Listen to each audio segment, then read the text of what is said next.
Alors c'est parti pour notre CSS, on va directement dans le style ici. On va commencer par faire notre... c'est pas le signe $, du tout, c'est le sélecteur universel, c'est le signe étoile. Donc étoile, before, ça veut dire tous les éléments, les pseudo-éléments before, tous les pseudo-éléments after.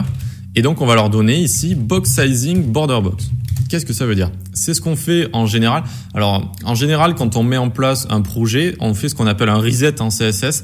C'est-à-dire qu'on va mettre en place tout un ensemble de propriétés dont on est vraiment au courant, qui permet de commencer, on va dire, bien un projet. Et notamment, ça, je le mets tout le temps. C'est-à-dire, donc, tous les éléments et tous les pseudo-éléments aussi. Box sizing border box, ça va prendre en calcul le padding, donc le remplissage, et la bordure, donc border, dans le calcul de la largeur et de la hauteur. C'est-à-dire que si vous rajoutez du padding et de la bordure à vos éléments et que ensuite à votre élément vous lui donnez une hauteur et une largeur de 200 par 200, il va prendre en compte le padding et la bordure que vous lui avez déjà mis, d'accord ? Pourquoi c'est intéressant? Quand vous avez des maquettes avec des données vraiment précises, que vous voulez respecter un cahier des charges précis avec des tailles, encore une fois, précises, eh bien, ça permet de beaucoup mieux travailler. Ok? Donc, vous le mettez juste au début et ça vous aide quand vous allez dimensionner vos éléments. Dimensionner, je ne sais pas si c'est français, mais voilà, quand vous allez faire les dimensions de votre élément. Body ensuite, le body, donc fond de femme, on va lui mettre notre poppins qu'on a directement pris dans notre head, et ensuite sans serif au cas où pour X ou Y raison notre lien ne fonctionne pas, ça passera sur du sans serif. Donc là c'est bon, on a notre poppins. Donc on vient ensuite ici, de base le body a un margin et un padding, et on lui enlève hop à 0 pour qu'il n'y ait pas de petites gouttières sur les côtés. On lui met une hauteur de 100 VH, 100 viewport 8, parce que de base le body n'a pas de hauteur, donc on lui rajoute 100 VH pour qu'il ait une hauteur tout simplement. Mais il a déjà une largeur, donc il a déjà 100% de la largeur, donc ça on ne lui rajoute pas. Ensuite, display flex, pour que ces éléments à l'intérieur ce soit des flex items, des items flexés si on veut. Et donc on va centrer nos cartes au milieu, les unes à la suite des autres. Donc là, display flex, ça les met les unes à la suite des autres. Justify content center, ça centre sur X. Align item center, ça centre sur Y. Voilà, donc ce sera parfaitement centré au milieu. Vous voyez que maintenant il est ici. Bon, ça n'a pas encore de fond, mais c'est bien centré au milieu de notre page. Et ensuite, on va lui mettre un background, histoire de faire ressortir un petit peu nos cartes qui auront déjà un fond blanc. Donc là, on va mettre un fond un peu gris, si je dis pas de bêtises, 218. Voilà, un fond gris assez sympa pour faire sortir les cartes qui seront en blanc. Ok ? Donc on attaque nos cartes justement ici. Point carte. On leur met un background blanc cassé F1, F1, F1.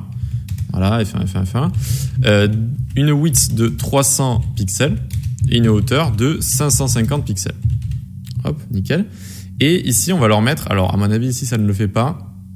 Je crois que si on le voit un petit peu, en fait, va y avoir un problème si on a plusieurs cartes et qu'on commence à réduire notre écran. Eh bien, nos items avec DisplayFlex, ils vont faire ce qu'on appelle shrink. Shrink, ça veut dire rétrécir. Comme si vous mettez un pull au lavage en anglais, ils disent que ça shrink, ça rétrécit. Et donc là, pour empêcher nos items de shrink et toujours de garder 300 pixels, on va leur mettre un flex shrink, du coup, 0. De base, il est à 1, ça veut dire on t'autorise à shrink s'il n'y a plus trop la place. 0, ça veut dire que tu ne bouges pas, tu resteras à 300 pixels.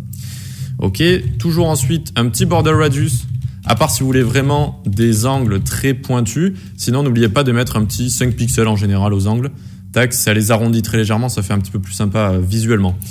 Ensuite, on lui met un margin de 0 en haut en bas, 0 en haut et en bas, 25 pixels à droite et à gauche. Donc ça, c'est quand il y en aura plusieurs, ça les séparera comme ça quand il y aura plusieurs cartes. Et ensuite, le bon petit box shadow qui rend bien. Voilà, box shadow, c'est un petit peu mon petit conseil aussi. Quand vous avez des cartes ou des éléments en général avec des pointes comme ça, un petit border radius, en général, ça fait bien. Et un box shadow pour les faire un petit peu ressortir. Box shadow, ici, c'est d'abord l'étalement sur X.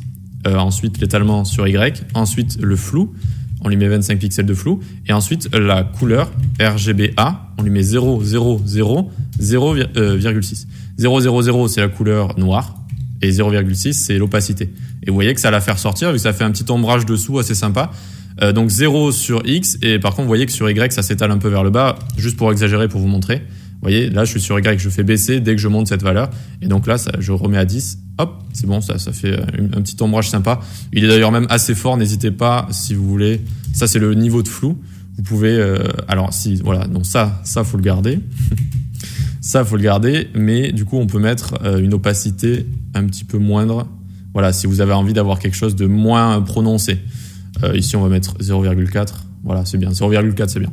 Ok, allez, ensuite donc on s'occupera des 3 images plus tard, mais pour l'instant on va juste s'occuper donc de l'image de notre carte. Donc on vient ici, point part image, on lui met déjà une hauteur de 60% de notre carte. Donc ça va prendre 60% de notre carte ici. Ok. Ensuite une width de 100% de la carte. Et ensuite on va lui mettre un background URL, tac, et on va directement aller dans ressources et dans t-shirt1.png, tac, donc ça nous a mis le t-shirt ici. Alors sachez que quand vous spécifiez des liens comme ça vers des ressources, donc dans un dossier ici, eh bien vous pouvez écrire soit sans rien, sans guillemets, sans apostrophe, soit avec des apostrophes, soit avec des guillemets, ça va également fonctionner. Voilà. Faut le savoir, ça peut fonctionner, voilà, de 3 manières différentes. Les 3 sont acceptés par le W3C qui gère ce genre de spécification. Donc à vous de voir ce que vous préférez. Moi j'aime bien mettre des guillemets, mais chacun son truc. Ensuite donc ici on voit que notre t-shirt il est pas très bien placé, il est pas vraiment au milieu. On va lui mettre un BG position, donc background position. Je vais y arriver, background position, tac, et on va lui mettre un top. Alors juste j'avais juste pas mis les points-virgules ici, c'est pour ça que ça m'embêtait un peu. Donc ici en fait background position ça permet de bouger dans notre photo. Si votre photo est assez grande pour qu'on puisse naviguer dedans entre guillemets, vous allez pouvoir naviguer dedans. Regardez là, je mets right, tac, on est plus dans la partie droite de la photo. Là je mets top, on est plus dans la partie top de la photo. D'ailleurs ça la centre parfaitement. Je les ai légèrement retouchés sur Photoshop histoire que ça fasse exactement ça, qu'on ait les bonnes dimensions en fait, d'accord? Donc là on a vraiment les bonnes dimensions, c'est super. Donc background position top, super. Ensuite on va lui mettre position relative vu que le bouton acheter à l'intérieur il sera en position absolute. Vu que c'est un enfant, il doit être relatif à un parent qui aura position relative. Sinon il va être relatif au body et c'est pas ce qu'on veut. Donc on lui met position relative à notre image ici. Voilà. Ensuite on lui met un border bottom de 1 pixel solide, RGBA, hop, à la fin ici on met 0,1. Ça va vraiment être une ligne très très fine en dessous, histoire de faire une démarcation. Voilà. C'est assez subtil, hein, mais ça fait la différence. Et ensuite, on va lui mettre un border top right radius. C'est une des plus longues propriétés CSS de 5 pixels, pardon. Pourquoi? Parce qu'on avait mis 5 pixels ici de radius à notre carte, mais vu que au-dessus on lui a mis une image, une autre section, en fait ça s'est passé au-dessus. Donc certes notre carte en dessous elle aura le border radius, mais vu qu'on a mis la carte au-dessus là, enfin l'image, eh bien elle n'en avait plus en haut, donc on doit le spécifier. Border top right radius, et ensuite donc là on fait maj alt flèche du bas, ça duplique, c'est plus facile, et donc on veut le top left également, hein. Et donc tac, c'est bon, on a bien du coup nos bordures qui sont bien comme il faut. Ok, ben on a notre image qui est bien placée. On va pouvoir passer au filtre bleu. Je regarde juste ça. Voilà, ça fait 8 minutes que je suis en train de parler. Au bout de 10 minutes, on coupera histoire de pas faire des vidéos trop longues. Je sais que c'est embêtant à regarder sinon. Point filtre bleu, tac. Hop, donc filtre bleu, ça va être le filtre qu'on va voir dès qu'on va survoler notre image. Ok, donc de base, on va lui mettre un position absolute et on a envie vraiment que ça prenne toute notre image ici. Donc position absolute, ça retire du flux et c'est relatif aux parents s'il a position relative ici. Donc c'est bon, c'est relatif. Comment faire en sorte pour que notre filtre prenne tout l'espace ici? Il y a plusieurs manières de faire, mais avec une position absolute, celle qui est la plus connue, c'est top 0, left 0, et donc là je vais rajouter bottom 0 et right 0. Et il faut imaginer en fait que ça va prendre tous les coins comme ça, et donc du coup ça va couvrir toute l'image. C'est comme si vous preniez vos mains et vous accrochez avec une punaise à gauche, à droite, en bas et en bas à gauche ici, et donc du coup ça va prendre tout l'espace disponible. Voilà, donc pour l'instant on lui met pas de couleur, mais on va juste lui mettre une transition background. Donc on veut que la propriété sur laquelle appliquer une transition soit background, et avec ease, c'est-à-dire lent au début, lent à la fin, vitesse normale au milieu. Vous inquiétez pas si ma propriété background bug ici, enfin elle s'affiche en noir sur mon VS Code. Je crois que depuis la dernière mise à jour ça me le fait, mais il y a aucun problème avec ça, vous inquiétez pas. Ok, donc ensuite point filtre bleu 2 points over. Hop, pseudo class over, donc quand on va le survoler. On a envie que notre curseur déjà soit un pointeur pour que la petite main apparaisse. Et le background, on va le changer. On va mettre un RGBA, une sorte de bleu assez sympa. Donc 118, 176, 194 et 0,5 d'opacité.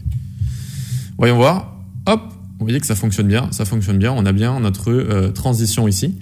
Donc si vous mettez une transition à l'élément en question, la transition va se faire à l'aller et au retour. D'accord? Sachez qu'on peut changer ça. On peut faire par exemple ici, à l'aller elle va avoir 0,4 secondes et ici j'exagère, je mets 4 secondes au retour pour voir. Hop, donc à l'aller ok, je sors et ça met très longtemps, d'accord? Donc à vous de voir. Ici, je vais laisser la même pour les deux, c'est très bien comme ça. Voilà. Hop, et donc on a bien notre filtre comme ça, assez sympa. On va pouvoir dans la prochaine vidéo créer notre bouton au milieu. Ok, donc posez-moi des questions si vous en avez. Vous l'avez peut-être remarqué, j'essaye de développer un petit peu plus parce que certains m'ont dit que j'allais très vite. Et c'est vrai qu'à force, en fait, c'est assez dur d'expliquer des choses qu'on répète tout le temps, en fait. Donc je me suis dit, je vais tout expliquer. Dites-moi si ça vous plaît. On va pouvoir passer à la prochaine vidéo pour faire le bouton au milieu. À tout de suite.